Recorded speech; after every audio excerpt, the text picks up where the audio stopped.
நம்மளுடைய ஜாதி இருக்குது அவங்களாலேயோ நிச்சயமா கிடையாது. நாம நினைச்சா மட்டும்தான் நம்ம வாழ்க்கைய நல்லா கொண்டு வர முடியும். உலகத்தை காப்பாற்றுறீங்களோ இல்லையோ வீட்டை காப்பாற்றணும். அறிவாளியாக இருக்கீங்களோ இல்லையோ ஆரோக்கியமா இருக்கணும். உலகத்தை காப்பாற்றுறீங்களோ இல்லையோ வீட்டை காப்பாற்றணும். அறிவாளி ஆகிறமோ இல்லையோ ஆரோக்கியமா இருக்கணும். இது இருந்ததுன்னா அடிச்சு பட்டையை கலப்பலாம். இப்ப நான் ஒரு பாட்டு ஒன்று பிளே பண்றேன்.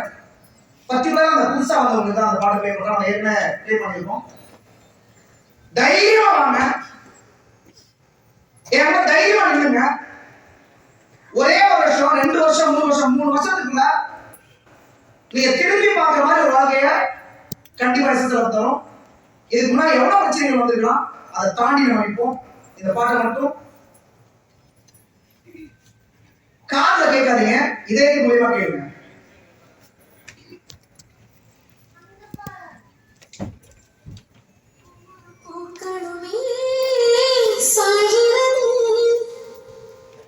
வாழ்வென்றால் போராடும் போர்க்களமே.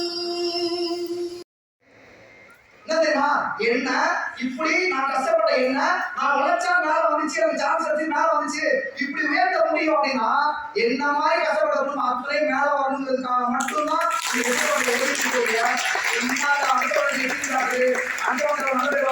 அதெல்லாம் பார்த்து பேசு. இந்த போட்டோ நம்ம மேல முடியாத பார்லிமெண்ட்ல உள்ள போய் பிரிட்டிஷ் பார்லிமெண்ட்ல உள்ள போய் பிரிட்டிஷ் மலையில எடுத்து கூட்டு போகும்போது இல்லாத சோழ வளர்த்துறாங்க.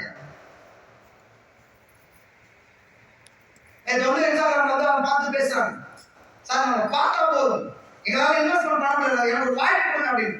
நீங்க நிறைய 5 வருஷம் 6 வருஷம் உயிரே ஏமாத்திட்டு எஸ்எஸ்ஆர் ஏமாத்திட்டு ஊர் சுத்தி இருக்கு. ஆனா நேற்று வெள்ளிக்கிழமை மீட்டிங் நடத்தினாங்க, சண்டே சைட் பார்த்துட்டு சண்டே மீட் பண்ணிட்டு இந்த வாரம் ஈஸியா போறாங்க, 2 சொத்து வாங்கிட்டாங்க. அவ தேடல் இருக்கிறவங்க தேடல் உள்ளவரை தேடிக்கிட்டே இருக்கும். கிடைச்சிருச்சுன்னு வச்சுக்கோங்க சார், எஸ்எஸ்ஆர் மாதிரி ஒரு வாய்ப்பு நான் அடிச்சு சொல்றேன், கேரண்டியா சொல்றேன். இங்க இன்னைக்கு தமிழ்நாட்டு மக்கள், இந்தியா மக்கள் அத்தனை பேருமே என்ன நான் உழைக்கிறது தயார் இல்ல, இருக்க சொல்ற வித்தியாசம் காசு வந்துடுறேன், எனக்கு மாசத்துல வருமானம் தெரியும், அப்படிதான் இன்னைக்கு கிரியேட் பண்ணிக்கிறாங்க. எனக்கு அப்படிதான் ஆசைப்படுறாங்க. அதுதான் நிறைய பேர் ஏதோ காயின் 1 லட்சம் போட்டா 10,000 தரேன், 100 ரூபா போட்டா 5 ரூபா தரேன். நீ உழைக்காம கூட சொல்லலாம், உழைக்காம ஒருத்தர் ஆர்டர் கூட சொல்ல முடியாது. உழைக்காம கூட யாராலும் காப்பாற்ற முடியாது, உழைச்சா மட்டும்தான். ஆனா உழைச்ச பெரிய ஆகிறாங்களா இல்ல, எங்க உழைக்கணும் தெரியும்.